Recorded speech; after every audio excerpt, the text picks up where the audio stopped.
안녕하세요. 그네모 타임입니다.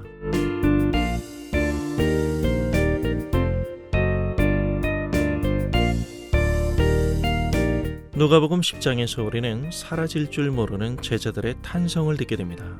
하나님 나라의 능력, 예수 그리스도의 권위가 어떠한 것인지를 직접 복음 전도의 현장에서 경험한 70인의 제자들의 흥분과 기쁨의 탄성 말입니다. 하나님과의 관계에서 그 어떤 문제도 해결할 수 없는 가장 무력한 종교적 방법이 아닌 죄로 멍든 인간 존재의 현실 그대로의 현장에 제자들이 파송된 것입니다. 하나님의 통치가 파송된 70인의 제자들의 발걸음을 통하여 각 성읍과 마을에 선포됩니다. 그들이 예수 그리스도의 이름으로 명하자 귀신들이 떨며 항복하고 병자가 고쳐지며 강팍한 심령이 깨지는 가운데 사람들이 회개하고 주님을 영접합니다. 하늘이 열리는 이 놀라운 경험은 잃어버린 사람들을 찾으시고 회복시키시기 위한 하나님의 구체적인 접근과 그분의 은혜와 능력의 적용이 이루어진 것입니다. 하나님 나라의 영향력을 고스란히 느끼게 하는 상황 속에서 제자들이 분명히 알아야 했던 사실은 그들의 선포대로 하나님의 나라가 다가왔다는 것입니다. 그러므로 인해 지금이라는 현재가 매일매일 반복되는 단순한 일상이 아닌 구약의 믿음의 열조들과 왕들 그리고 선지자들이 그렇게도 보기를 갈망했던 새 시대의 도래였던 것입니다. 즉 예수님의 활동과 맞물려 임하는 하나님 나라의 결정적인 시기라는 것입니다. 예수 그리스도와 더불어 임하는 이 나라는 단지 살아있는 시간만을 위한 기쁜 소식이 아니라 인간 삶의 영원성의 질을 결정짓는 초청이라는 점에서 주님은 무엇보다 제자들에게 너희의 이름이 하늘에 기록된 것으로 기뻐하라고 말씀하십니다. 하나님 나라에 이름이 있다? 하나님 나라가 그들의 기업이 되었다는 것입니다. 다시 말해 하나님 나라를 소유한 사람들이라는 것입니다. 이어지는 예수님의 감사와 찬미의 기도 속에서 하나님 나라를 보는 그 놀라운 일이 과연 어떤 사람에게 열려지는지를 알 수 있습니다.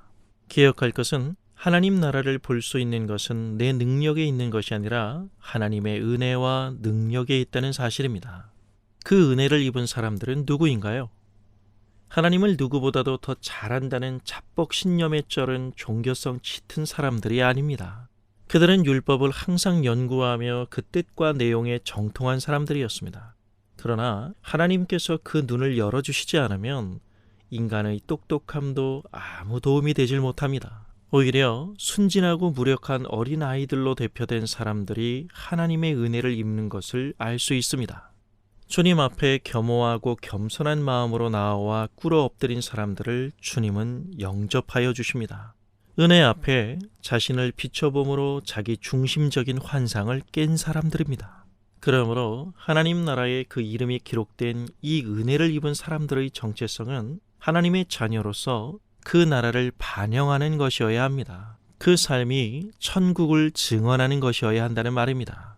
이런 의미에서 우리가 받은 은혜는 선물인 동시에 사명입니다.